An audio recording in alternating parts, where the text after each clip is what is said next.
Hello guys, तर ही झटपट recipe एकदा नक्की ट्राय करा.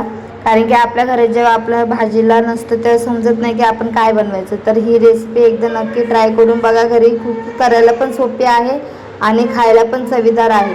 तर बघा, 2 कांदे कापून घ्यायचे आहेत बारीक बारीक, आणि त्यानंतर खोबरंसुद्धा त्यामध्ये बारीक करून घ्यायचं आहे. कांदे घ्यायचं, तव्यावर टाकायचं, मस्त असं ब्राऊन होईपर्यंत त्याला भाजून घ्यायचं आहे. तर बघा, अशा प्रकारे ब्राऊन झाला पाहिजे. फायनली माझा कांदा भाजून झालेला आहे. तर हा कांदा आता मी बाजूला काढून घेते. यानंतर खोबरंसुद्धा अशाच प्रकारे भाजून घ्यायचं आहे. तर बघा, खोबरंसुद्धा इथे मस्त थोडंसं तेल त्यामध्ये टाकायचं, म्हणजे असं जास्त काळं होत नाही.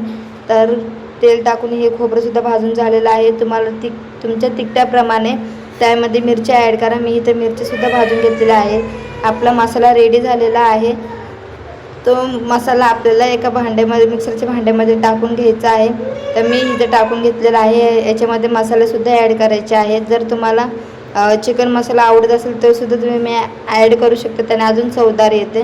तर बघा, आपला इथं मसाला रेडी आहे. तर आपण टोप ठेवलेला आहे तापायला.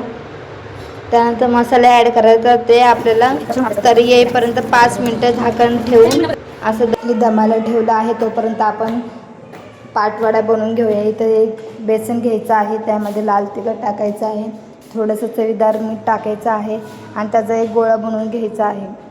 गोळा बनवून झाल्याच्या नंतर ते पोलपटर अशा प्रकारे लाटून घ्यायचं आहे, आणि त्याच्या अशा कापण्या बनवून घ्यायच्या आहेत. तर माझं इथं आपलं तेल मस्त सुटलेलं आहे.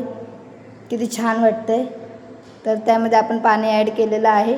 त्यामध्ये कोथिंबीरसुद्धा घालून घ्यायची आहे, आणि मस्त अशी उकळी आल्याच्या नंतर कापणे त्यामध्ये टाकून घ्यायचे आहेत. तर बघा, कापणे मी त्याच्यामध्ये टाकून घेतलेले आहेत. किती छान असा लुक आलेला आहे त्याचा. खायला पण चवीदार आहे. रेसिपी आवडल्यास नक्की लाईक करा, शेअर करा, सबस्क्राईब करा.